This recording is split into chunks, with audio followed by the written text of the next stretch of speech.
Halo semuanya, langsung saja kita masuk ke eksplorasi kita hari ini.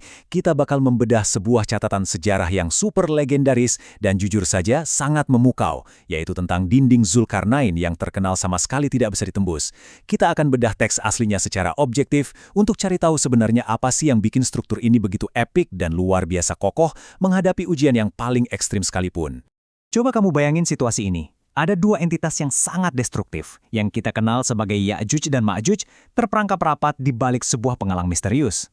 Dari catatan yang ada, sekeras apapun dan dengan cara apapun mereka mencoba mendobrak, mereka sama sekali nggak bisa nembus dinding itu. Nah, pertanyaan besar yang bakal kita jawab hari ini adalah, kok bisa dinding itu nggak tembus-tembus? Apa sih rahasia di balik kekuatannya yang rasanya nggak masuk akal ini? Menariknya nih, teks asli yang kita jadikan sumber ternyata nggak cuma ngasih satu jawaban sederhana. Ada tepat 3 alasan spesifik yang berlapis kenapa dinding ini punya kekebalan absolut. Mari kita bedah 3 alasan ini satu persatu. Alasan pertama, konstruksi besi dan tembaga. Skala pembangunannya ini benar-benar gila kalau dipikir-pikir. Pertama, Zulkarnain menyusun bongkahan-bongkahan besi raksasa, ditumpuk terus dari dasar lembah sampai tingginya menyamai 2 puncak gunung di sekitarnya. Coba bayangin seberapa megah ukurannya. Terus, tumpukan besi itu dibakar habis-habisan sampai merah membara kayak lautan api. Dan sebagai finishingnya, tembaga cair yang mendidih dengan suhu ekstrim dituangkan tepat ke atas struktur besi yang lagi membara itu. Hasilnya, ini yang jadi kunci utamanya. Waktu cairan tembaga mendidih itu masuk ngisi semua celah di antara tumpukan besi membara, lalu mendingin, semuanya terkunci jadi satu kesatuan yang luar biasa solid. Permukaannya jadi sangat padat dan super licin, sampai-sampai Ya'juj dan Ma'juj nggak punya celah sedikit pun buat ngebor, dan nggak ada pijakan sama sekali buat manjat. Benar-benar dead end buat mereka.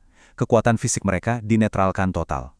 Lanjut ke alasan kedua, rahmat pelindung bagi manusia.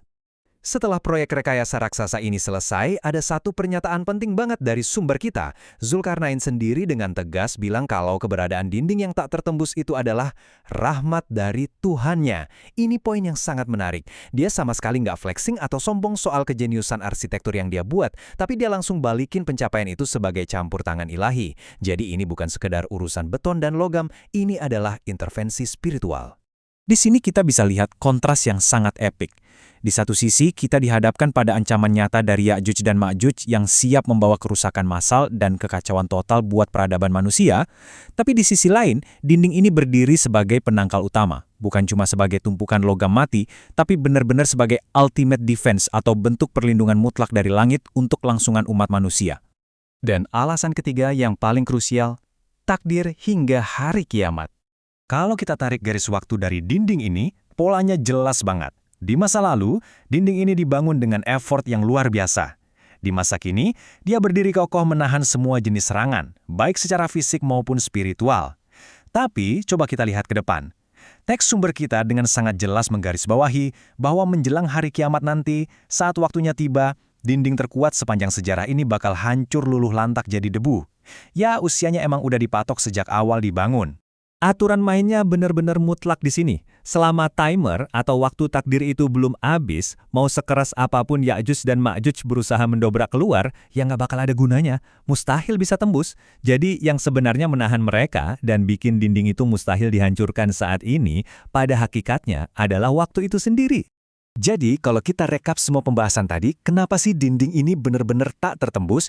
Jawabannya adalah karena dinding ini merupakan perpaduan sempurna dari 3 hal. Rekayasa material fisik yang ekstrem dari besi dan tembaga, tujuan spiritual sebagai rahmat pelindung, dan fakta bahwa eksistensinya dikunci oleh takdir kosmik. 3 hal ini gabung jadi satu menciptakan pertahanan yang benar-benar absolut. Nah, ini yang bikin merinding sekaligus menutup pembedahan kita hari ini. Kalau dinding ini sekarang nggak bisa disentuh sama sekali, cuma karena lagi nunggu waktu takdirnya habis, pertanyaannya apa jadinya nasib umat manusia pas timer yang terus berdetak itu akhirnya berbunyi, dan dinding itu benar-benar runtuh menjadi debu?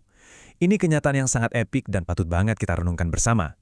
Sampai jumpa di pembahasan selanjutnya.